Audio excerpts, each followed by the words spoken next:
नमस्कार। आकाशवाणी से प्रस्तुत है समाचार संध्या।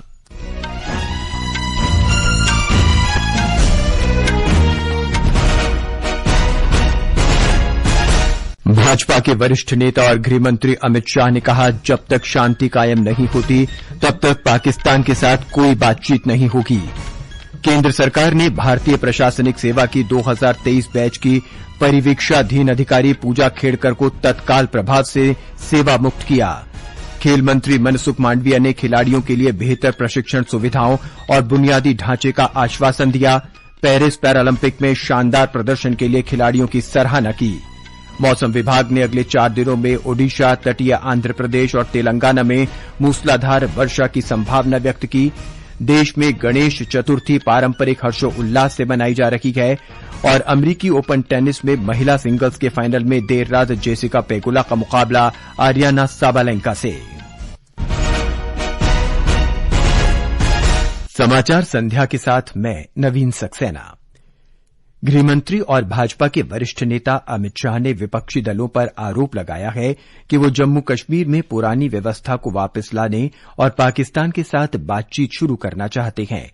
उन्होंने जम्मू में पार्टी कार्यकर्ताओं को संबोधित करते हुए कहा कि जब तक शांति कायम नहीं होगी तब तक पाकिस्तान के साथ कोई बातचीत नहीं होगी।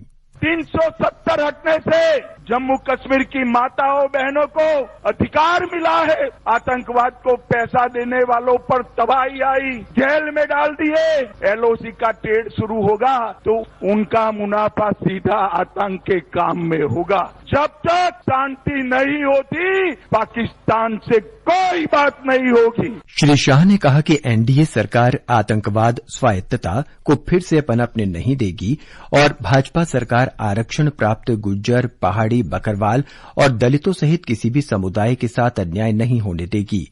उन्होंने कहा कि जम्मू कश्मीर में आगामी विधानसभा चुनाव ऐतिहासिक है क्योंकि मोदी सरकार द्वारा अनुच्छेद 370 को निरस्त करने के बाद ये पहली बार राष्ट्रीय ध्वज और संविधान के तहत हो रहा है। इससे पहले जम्मू में एक जनसभा को संबोधित करते हुए श्री शाह ने विधानसभा चुनावों के बाद जम्मू कश्मीर को राज्य का दर्जा बहाल करने का आश्वासन दिया। जम्मू कश्मीर विधानसभा चुनाव के दूसरे चरण के लिए नामांकन पत्रों की जांच में 267 नामांकन वैध पाए गए, जबकि 62 पर्चे खारिज किए गए। 6 जिलों की 26 विधानसभा सीटों के लिए कुल 329 नामांकन पत्र भरे गए थे। सोमवार तक नाम वापस लिए जा सकते हैं। इस चरण के लिए 25 सितंबर को वोट डाले जाएंगे। इस बीच चुनाव विभाग ने आदर्श आचार संहिता के उल्लंघन के लिए 9 प्राथमिकी दर्ज की है। राजनीतिक गतिविधियों में शामिल होने के आरोप में 5 सरकारी कर्मचारियों को निलंबित किया गया है। हरियाणा में विधानसभा चुनाव के लिए कांग्रेस की पहली सूची जारी होने के साथ ही पार्टी में नाराजगी का दौर शुरू हो गया है। कांग्रेस नेता राजेश जून ने टिकट नहीं मिलने के कारण पार्टी के सभी पदों से इस्तीफा दे दिया है। उन्होंने बहादुरगढ़ विधानसभा क्षेत्र से स्वतंत्र उम्मीदवार के रूप में चुनाव लड़ने की घोषणा की है। कांग्रेस नेता रामकिशन फौजी ने अपना टिकट कटने की आशंका को देखते हुए 8 सितंबर को दिल्ली कूच करने की चेतावनी दी है। श्री रामकिशन 3 बार विधायक रह चुके हैं। स्वास्थ्य मंत्री जगत प्रकाश नड्डा ने आज बिहार के दरभंगा और मुजफ्फरपुर में 350 करोड़ रुपए की लागत से बने 210 बेडों की क्षमता वाले 2 सुपर स्पेशलिटी सरकारी अस्पतालों का उद्घाटन और लोकार्पण किया। श्री नड्डा ने दरभंगा में एक समारोह में कहा कि राष्ट्रीय जनतांत्रिक गठबंधन की सरकार में स्नातक मेडिकल सीटों में 88% की वृद्धि हुई है। अपने 2 दिवसीय बिहार दौरे के अंतिम दिन श्री नड्डा ने पटना मेडिकल कॉलेज और अस्पताल के निर्माण कार्य की भी समीक्षा की। ये समाचार हमारी वेबसाइट newsonair.gov.in और हमारे न्यूज ऑन एआईआर ऐप पर भी उपलब्ध हैं। छोटे किसानों की शक्ति, कोऑपरेटिव की शक्ति और भारतीय नस्ले पशुओं की शक्ति मिलकर एक अलग ही ताकत बनती है। इस ताकत को बढ़ाने और डेयरी के विकास में जुटे पशुपालकों, तकनीशियनों व डेयरी सहकारी समितियों को प्रोत्साहित करने के उद्देश्य से पशुपालन एवं डेयरी विभाग दे रहा है राष्ट्रीय गोपाल रत्न अवार्ड, जिसमें इस बार से पूर्वोत्तर क्षेत्र को भी शामिल किया जा रहा है। आवेदन के लिए awards.gov.in पर जाएं या अपने नजदीकी कॉमन सर्विस सेंटर, पशु चिकित्सालय या पशुपालन और डेयरी विभाग से संपर्क करें। आवेदन 15 सितंबर 2024 तक। समाचार संध्या में आपका फिर स्वागत है। केंद्र सरकार ने भारतीय प्रशासनिक सेवा आईएएस के 2023 बैच की परिवीक्षाधीन अधिकारी पूजा खेड़कर को भारतीय प्रशासनिक सेवा से तत्काल प्रभाव से मुक्त कर दिया है। सरकार ने कल आईएएस परिवीक्षा नियम 1954 के अंतर्गत इस संबंध में आदेश जारी किया। संघीय लोक सेवा आयोग ने सुश्री पूजा खेड़कर को धोखाधड़ी करने और गलत तरीके से अन्य पिछड़ा वर्ग और दिव्यांग आरक्षण का लाभ लेने तथा लोक सेवा आयोग की परीक्षा गलत तरीके से उत्तीर्ण करने का दोषी पाया है। पूजा खेड़कर के चयन को रद्द करने के बाद आयोग ने उन्हें किसी भी परीक्षा में शामिल होने पर रोक लगा दी है। विदेश मंत्री डॉक्टर एस जयशंकर ने कहा है कि भारत क्वाड जैसे विशेष मंचों पर समान विचार वाले भागीदारों के साथ काम करने का इच्छुक है। डॉक्टर जयशंकर ने एफपीसीआई ग्लोबल टाउन हॉल को ऑनलाइन संबोधित करते हुए कहा कि पिछले कुछ दशक में विश्व व्यवस्था में असंतुलन हुआ है। उन्होंने कहा कि भविष्य में वास्तविक बहुध्रुवीय व्यवस्था की बात करना परिपक्वता है। उन्होंने कहा कि इसका तात्पर्य और ज्यादा भागीदारों से ही नहीं बल्कि उनकी भूमिका से भी है। विदेश मंत्री डॉक्टर एस जयशंकर पहली भारत खाड़ी सहयोग परिषद जीसीसी विदेश मंत्रियों की बैठक में शामिल होने के लिए कल सऊदी अरब के रियाद जाएंगे। 2 दिवसीय यात्रा के दौरान उनके जीसीसी सदस्य देशों के विदेश मंत्रियों के साथ द्विपक्षीय बैठकें करने की भी उम्मीद है। जीसीसी क्षेत्र भारत के लिए प्रमुख व्यापारिक भागीदार के रूप में उभरा है। इस क्षेत्र में लगभग 80 लाख से अधिक भारतीय प्रवासी रहते हैं। यात्रा के दूसरे चरण में डॉक्टर जयशंकर मंगलवार से जर्मनी के बर्लिन की 2 दिवसीय यात्रा पर रहेंगे। अबुधाबी के युवराज शेख खालिद बिन मोहम्मद बिन जायद अल नहयान कल से भारत की 3 दिन की यात्रा पर रहेंगे। अबुधाबी के युवराज बनने के बाद ये उनकी पहली भारत यात्रा है। विदेश मंत्रालय ने बताया कि अबुधाबी के युवराज कल प्रधानमंत्री नरेंद्र मोदी से मुलाकात कर द्विपक्षीय सहयोग पर चर्चा करेंगे। उनका राष्ट्रपति द्रौपदी मुर्मू से भी मुलाकात करने का कार्यक्रम है। वो राजघाट पर महात्मा गांधी को श्रद्धांजलि देने भी जाएंगे। खेल मंत्री मनसुख मांडविया ने कहा है कि सरकार खिलाड़ियों और उनके प्रशिक्षकों को सभी तरह की सुविधा उपलब्ध कराने के लिए प्रतिबद्ध है। श्री मांडविया ने कहा कि सरकार खिलाड़ियों के लिए अंतर्राष्ट्रीय मानकों के अनुरूप खेलों का बुनियादी ढांचा विकसित कर रही है। श्री मांडविया ने पेरिस में आयोजित पैरालंपिक खेल से लौटे खिलाड़ियों को आज नई दिल्ली में सम्मानित किया। उन्होंने कहा कि इन खिलाड़ियों ने प्रतिस्पर्धाओं में बहुत अच्छा प्रदर्शन किया है। हमारे पैरालंपिक खिलाड़ियों देश का गौरव बढ़ा रहा है। पिछले टोक्यो पैरालंपिक्स में हमें 19 मेडल मिले थे। आज हम 27 तक पहुंचे हैं। देश भी चीयर फॉर भारत करके हमारा खिलाड़ियों का हौसला बढ़ा रहे हैं। आज हमारे साथ Paralympics medal winner player Bharat आए हैं। सबका मैं अभिवादन करता हूं। इस अवसर पर स्वर्ण पदक विजेता अवनी लेखरा, रजत पदक विजेता मनीष नरवाल और प्रणव सूरमा तथा कांस्य पदक विजेता मोना अग्रवाल, रूबीना फ्रांसिस तथा राकेश कुमार को भी सम्मानित किया गया। शूटिंग स्पर्धा में स्वर्ण पदक जीतने वाली अवनी लेखरा ने कहा कि इस बार की ओलंपिक की यात्रा मुश्किल थी।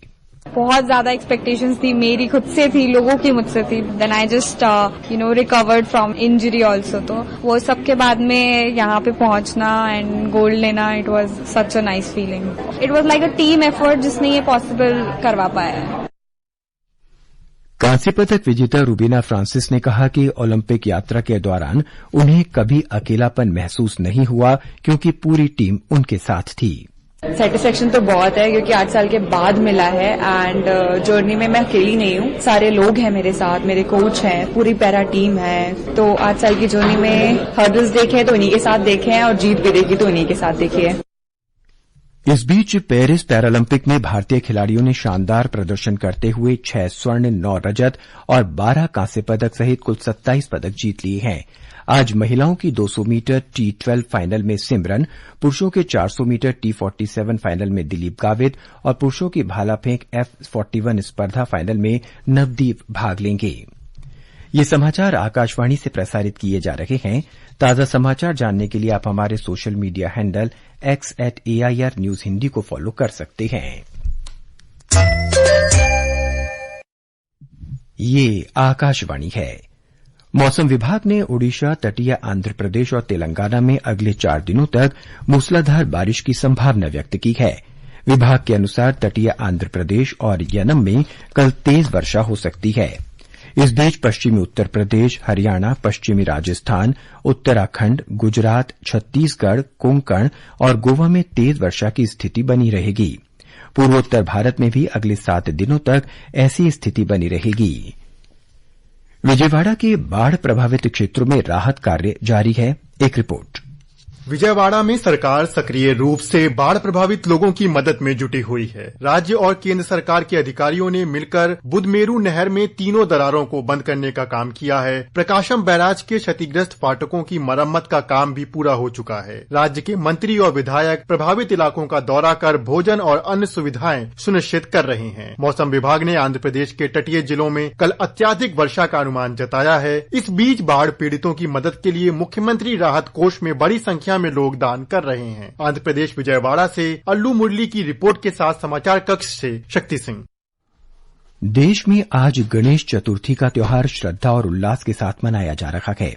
यह दिन बुद्धि, समृद्धि और सौभाग्य का प्रतीक है। महाराष्ट्र में ढोल ताशा की धुन और गणपति बप्पा मोरिया के जयकारों के बीच आज गणेश उत्सव शुरू हो गया। एक रिपोर्ट। मुंबई की गणेश गली का प्रसिद्ध गणेशोत्सव मंडल अपना 97वां साल मना रहा है। सामाजिक जिम्मेदारी की अपनी परंपरा को निभाते हुए मंडल ने इस साल भी कई सामाजिक कार्यक्रम आयोजित किए हैं। बॉलीवुड हस्तियों समेत कई भक्त मुंबई के प्रसिद्ध गणेश मंडलों के पास कतार में खड़े देखे गए, जिनमें लालबाग सा राजा भी शामिल है। मुंबई नगर निगम ने त्योहार के लिए व्यापक व्यवस्था की है। भक्तों की सुविधा हेतु बेस्ट द्वारा रात 11 बजे से सुबह 6 बजे तक 24 विशेष बसें चलाई जाएंगी। वहीं मेट्रो ने अपनी गाड़ियों के समय में विस्तार किया है। वाशिम जिले के 225 गांवों में एक गांव एक गणेश संकल्पना को अपनाया गया है। वहीं राज्य भर के कई मंडल पर्यावरण अनुकूल गणेशोत्सव पर ध्यान केंद्रित कर रहे हैं। प्रार्थना के साथ माधुरी पांगे, आकाशवाणी समाचार, मुंबई। तेलंगाना में विनायक चविति उत्सव आज पूरे राज्य में पारंपरिक उत्साह और उल्लास के साथ शुरू हुआ। राज्यपाल जिष्णुदेव वर्मा और मुख्यमंत्री ए रेवंत रेड्डी ने हैदराबाद में खरताबाद महागणपति की मूर्ति की पूजा की। राष्ट्रपति द्रौपदी मुर्मू, उपराष्ट्रपति जगदीप धनखड़ और प्रधानमंत्री नरेंद्र मोदी ने लोगों को इस अवसर पर शुभकामनाएं दी हैं। अमरीकी ओपन टेनिस टूर्नामेंट में महिला सिंगल्स के फाइनल में आज देर रात बेलारूस की एरिना साबालेंका का मुकाबला अमरीका की जेसिका पेगुला से होगा। सेमीफाइनल में पेगुला ने चेक गणराज्य की कैरोलिना मुचोवा और साबालेंका ने अमरीका की एम्मा नवारा को पराजित किया था। वहीं कल पुरुष सिंगल्स के फाइनल में इटली के यानिक सिनर और अमरीका के टेलर फ्रिट्ज आमने सामने होंगे। अंत में मुख्य समाचार एक बार फिर। भाजपा के वरिष्ठ नेता और गृहमंत्री अमित शाह ने कहा, जब तक शांति कायम नहीं होती तब तक पाकिस्तान के साथ कोई बातचीत नहीं होगी। केंद्र सरकार ने भारतीय प्रशासनिक सेवा की 2023 बैच की परिवीक्षाधीन अधिकारी पूजा खेड़कर को तत्काल प्रभाव से सेवा मुक्त किया। खेल मंत्री मनसुख मांडविया ने खिलाड़ियों के लिए बेहतर प्रशिक्षण सुविधाओं और बुनियादी ढांचे का आश्वासन दिया। पेरिस पैरालंपिक में शानदार प्रदर्शन के लिए खिलाड़ियों की सराहना की। मौसम विभाग ने अगले 4 दिनों में ओडिशा, तटीय आंध्र प्रदेश और तेलंगाना में मूसलाधार वर्षा की संभावना व्यक्त की। देश में गणेश चतुर्थी पारंपरिक हर्षोल्लास के साथ मनाई जा रही है। और अमरीकी ओपन टेनिस में महिला सिंगल्स के फाइनल में देर रात जेसिका पेगुला का मुकाबला आर्याना साबालेंका से।